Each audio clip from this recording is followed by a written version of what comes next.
Hey everyone! Welcome back to my channel. If you're new here, I'm Franz, and ngayong araw, i-share ko sa inyo isa sa pinakamahirap yet pinaka-fulfilling na experience ko sa aking career. Join me as I share the challenges and triumphs I encounter and how I landed my job here in Singapore as a first-time OFW. So, grab a seat because this is the start of struggle, perseverance, and triumph.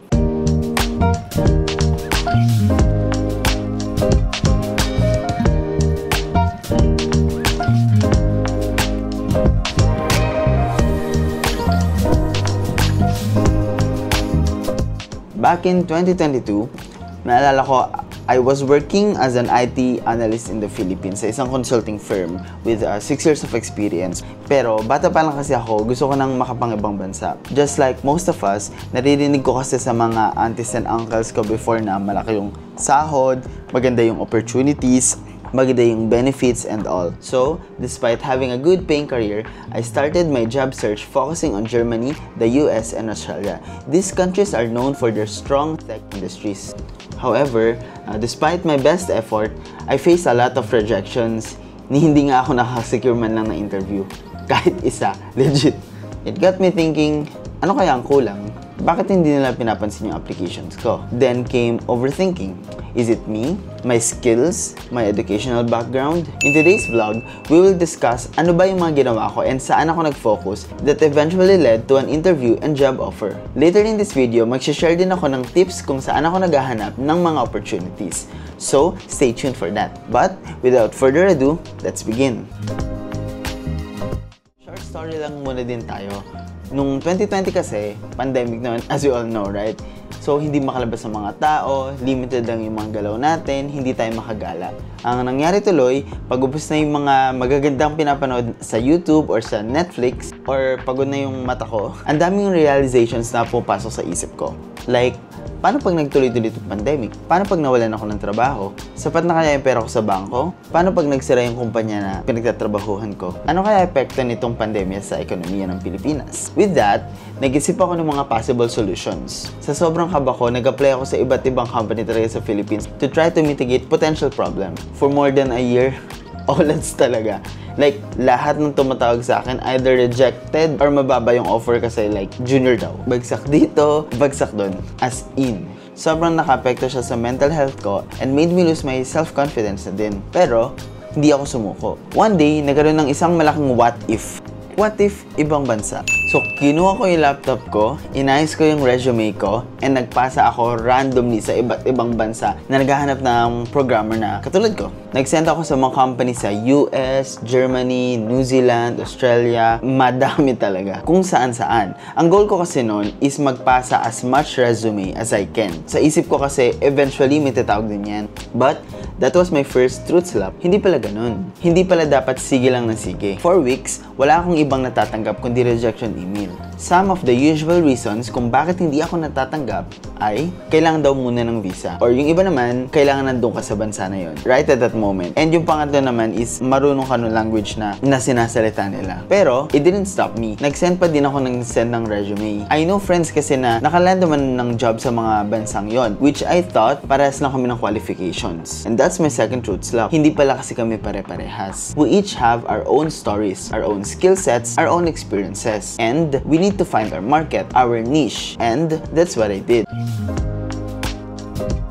When I realized na yung problem, kaya hindi ako makaland ng job, might potentially be myself, I knew I needed to change my ways. And there are 3 things that I specifically changed. Number 1, resume. Yung resume ko kasi is pare-parehas lang for all the companies that I am applying to. Ang iniisip ko kasi dati noon, ang resume ay para i-showcase yung skills ko. Pero mali pala. Ang resume is to let the employers know na you are the best match for the position that they are looking for. Nilipat ko lang yung perspective ng resume ko from pushing information to the employers to now matching the job description. Basically, pinattern ko yung resume ko to every job description na pinapagsendan ko. Halimbawa, meron akong 10 skill sets. Yung company A, naghahanap sila halimbawa ng skill sets 1, 2, and 3. I will highlight in my resume yung mga experience ko sa mga skills na yon. With this, mas mapapansin ako ng mga employers. By the way, if you want more in-depth tips on how I edit my resume, you can comment down below and I will be more than happy to help you guys. The second thing that I changed is my mindset. set. Madalas kasi sa mga applicants, nag-a-apply ng job sa gusto nila specifically para makalipat or makapasok dun sa kumpanya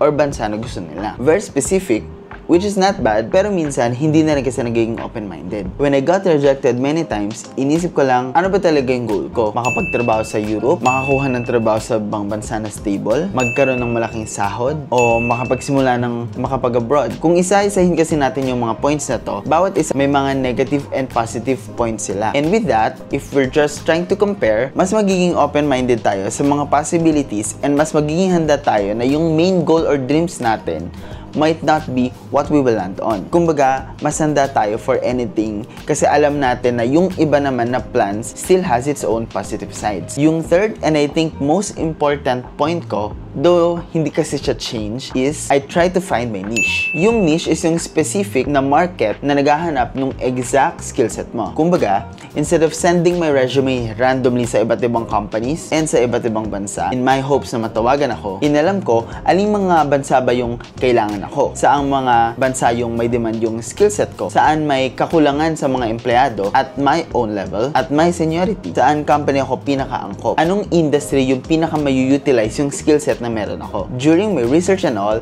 I stumbled upon Singapore. Naalala ko, pangarap ko kasi talaga makapagtrabaho sa Singapore. Nakapag-Singapore kami ng family ko back in 2012. I think, first year college back then. And I immediately really fell in love with the country. Although, I also find it very intimidating. Pero inisip ko, my niche is in Singapore. So, with the 3 things I changed, I tailored my application to Singapore job market. In Singapore, advanced na sila. Kahit nasa Singapore ka mismo, they do not support yung mga printed papers as form of application. Kinda like, magsisend ka sa kanilang physical resume. And in this digitalization age, ang applications nila is usually done online. This way kasi, maaral din ng mga employers yung mga data ng applicants. They will have an easier picture ng job market and current supply and demand. Good news sa atin itong mga nag-a-apply from the Philippines. Kasi, even interviews are done online lang din naman. Either via Zoom or Google Meet. And you don't necessarily have to have Singapore numbers. And like before, libre lang naman tumawag sa mga platforms like WhatsApp, Telegram, Viber. Dahil dun, nababawasan na tayo ng mga isipin and potential bottlenecks sa application natin. Kailangan na lang natin maghanap ng trabahong pag-a-applyan talaga. And with that, meron akong 3 sites na ina-applyan before. Una, LinkedIn. Dito pinakamadaling application. Halos lahat ng info kasi is provided. Meron din silang feature na tinatawag na Quick Apply.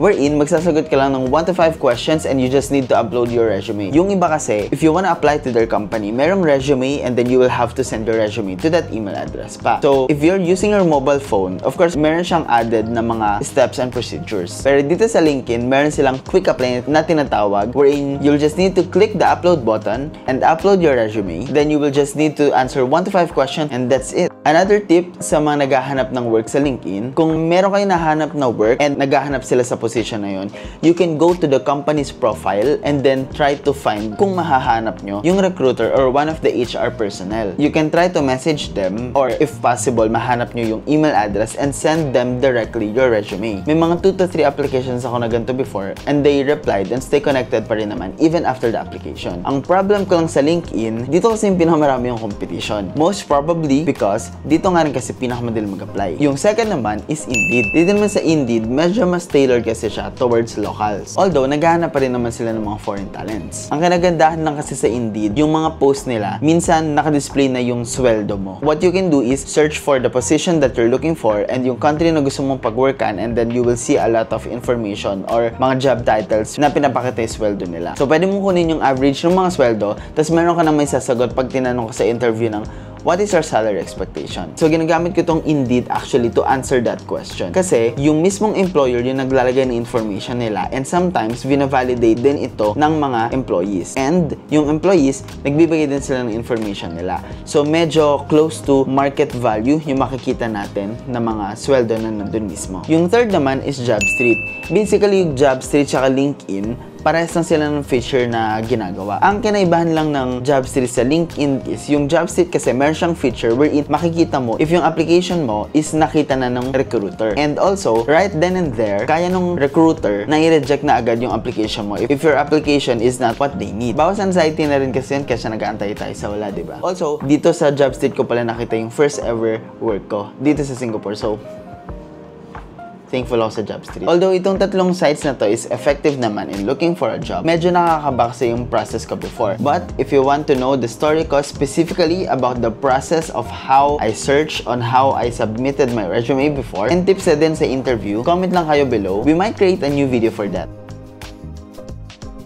After ko makaland ng trabaho dito sa Singapore, nag-ayos ako ng papeles. Pag-apply ko before, I think inabot ako ng 30 days para makumpleto lahat ng requirement. Medyo madami kasi siya, like OEC, passport, kasi back then, expired yung passport ko na since pandemic, hindi ko agad siya na-renew. Mga medical and all. Medyo matagal siya, lalo na sa part na OEC. Medyo intimidating siya, especially kung baguhan ka lang. Marami kasi siyang steps, parang more than 10 steps yung kailangan mong ipasa. And bawat isa, syempre mahigpit sila sa verification processes, lalo na sa documents, since government ID yung ina-applyan natin. Ang point kasi ng OEC is to ensure na yung trabaho na pag-a-apply natin is legit. And kind of security na rin siya para sa atin na mga OFW na i-ensure na yung trabaho natin na pupuntahan is actually there. Or legit nga. Yun dun pa sa OEC, naalala ko nun, series of steps siya, tapos hindi ka makakaproceed sa next step hanggat hindi ka patapos dun sa previous step. Bukod dun, pipila ka naman haba kasi marami kayo nag-a-apply dahil nire-renew rin yung OEC and kada palit nyo ng employer, kailangan nyo mag-re-apply ng OEC na to. So, mahaba yung pila and kailangan mo gumising na maaga. Pero, once na makuha mo yung OEC and makumpleto mo na lahat ng mga requirements including your working visa, dun mo mararamdaman yung excitement. Dun ako na pa, this is it. Pero, dun mo din marirealize na iiwan mo na yung mga taong mahal mo sa buhay.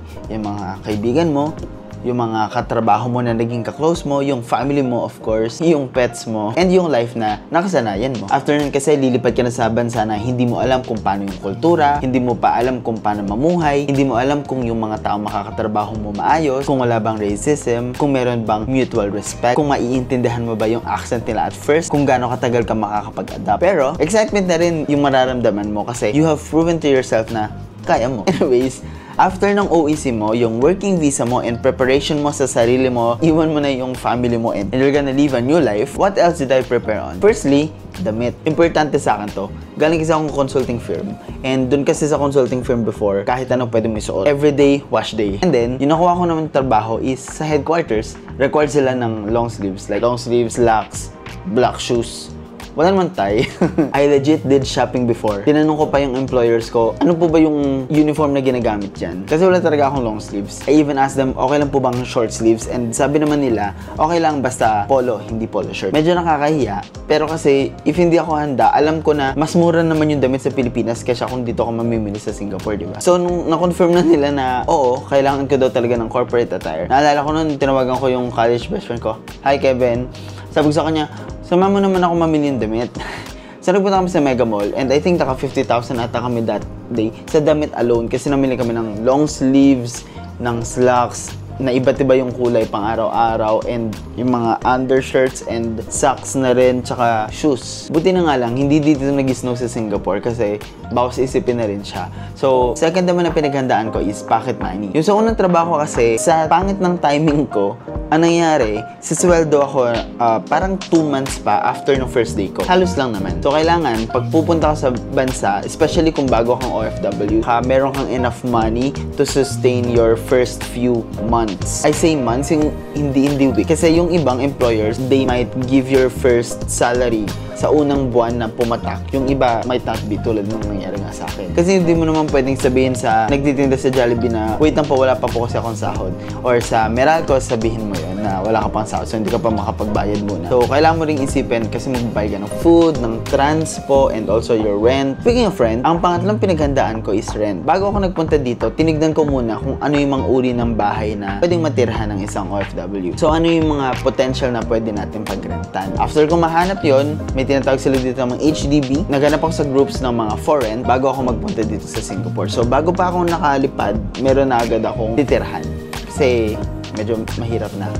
Very helpful naman sa FB groups na actually naka-4 na lipat na ako ng bahay dito, and FB groups lang talaga yung ginagamit ko sa pag-search ng mga bagong titirhan. Marami pa akong pinaghandaan na hindi ko na iisa-isahin kasi baka sobrang tagal na nitong video na to. Tulad ng flights, insurance, marami pang iba. Pero basically, pera. Pera yung isa sa pinaka-importante kailangan natin paghandaan.